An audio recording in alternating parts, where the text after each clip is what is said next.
So there are a lot of nice cameras out there these days, but they are quite expensive.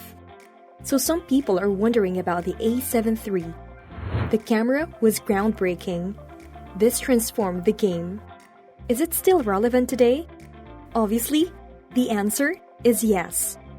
But the question now is it right for you? So the Sony A7 III holds a combination of factors that no other camera has in 2022 and may have in 2023 for less than $2,000. It's a full-frame camera with a high-resolution sensor and 24 megapixels. Its 4K resolution is actually a downsample from 6K, so it's exceptionally sharp, has amazing autofocus, and has 2 SD card slots for simultaneous video and photo recording. There are other cameras that have some of those functions, but none of them have all of them. So what's the big deal about this one? If you're in a situation where you can't afford to lose footage, you can't bring a camera with only 1 card slot. If you're at a wedding, shooting that lady's special day, and you tell her you have a corrupt SD card, she's not going to care, she's going to kick you in the face. And while Panasonic has some amazing options, such as the G9, GH5, and even the S5, the G9 and GH5 have micro four third sensors, whereas the S5 still lacks adequate autofocus. At the very least, it lacks consistently reliable autofocus. So now I will show you a scenario in which I would not recommend the A7 III, at least in 2023. That is vlogging, because the lack of a flip screen is annoying. You can, however, use a mirror hack. It's not a hack. Actually, it's a small device available on Amazon for under $20, and it does an excellent job of showing you where you are in the frame. Alternatively, you can purchase any external monitor. However, it will no longer be useful, since you can't place external microphones on top of that because it would occupy the hot shoe. And then another drawback is your vlog would be shaky. Even if you use a stabilized lens, the results will be unsatisfactory. So for vlogging, any point-and-shoot camera, such as the Sony ZV-E10 or the GoPro 10 or 11, would be ideal. If you want a full-frame camera with more versatility, the Sony A7iii is an excellent alternative for about $2,000. There are a few additional things that aren't up to par in 2023. As previously said, there is no flip-out screen for video, and the screen is not very bright or touchable. You would also lose the eye and autofocus if you connected an external display. Furthermore, in comparison to Sony and Canon, it provides inadequate video stabilization. In terms of performance, it has 8-bit colors, although many cameras, including action cameras, now have 10-bit colors. Another disadvantage is a 30-minute recording time limit, which is disliked by modern photographers. Now that we have covered the negatives, let's move on to the positives.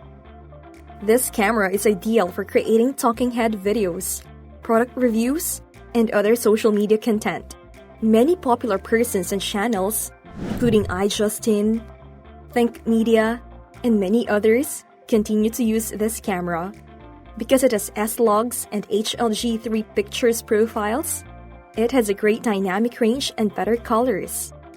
Let us not forget the camera's most notable attribute, which is its low light performance.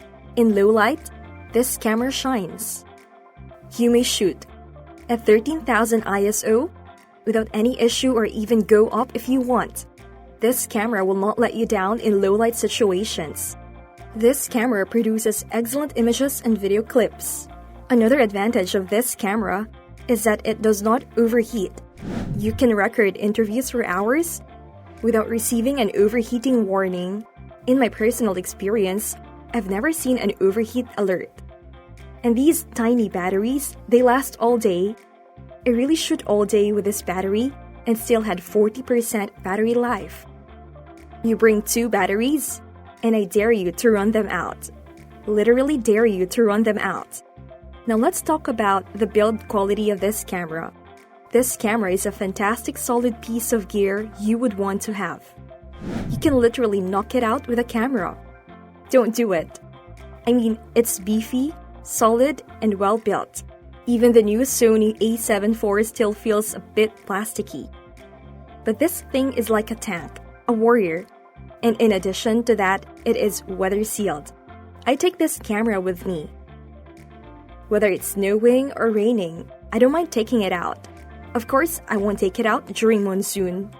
So this is a tough guy, you can rely on it. And one more thing is APS-C mode on this camera, which many people overrule. Definitely, I would not take some commercial pictures using APS-C mode. But you can switch to crop sensor to get an extra length and still get a 4K video. This is why many people use the 16mm Sigma crop sensor lens on it.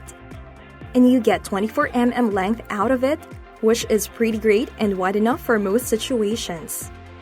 And let's not forget the variety of lenses you can choose for the Sony E mount. And now there are many other brands out there which are cheaper and still get you a great quality, like Samyang, Sigma, Viltrox, Rokinon, Tamron, and possibly others. So keeping in mind all the factors, this camera is a lot cheaper than others currently available in the market. Now let's talk about pricing. This camera is around $1,700 on B&H and Best Buy due to the ongoing sales. So right now it's the best time to buy if you are looking for a new one. But if you plan to buy later or after a sale, I would recommend you to buy Sony A7iv or get to a used market, which is flooding with the Sony A7iii. You might get one in $1,500 or even less. That would be a great deal in my opinion. A great photo and video camera. Absolutely no-brainer. A lot of YouTubers have built an empire with this tiny piece of gear. If they can do it, you can do it. But if your single slot doesn't bother you, then Sony A7C would be a better choice in my opinion for videos.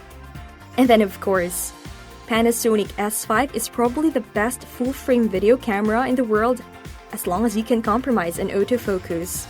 However, if I were you, I would still go for the Sony A7 III within this price bracket.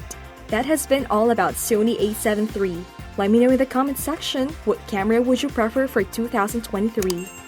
And if you liked the video, please subscribe to my channel and I will see you in the next one.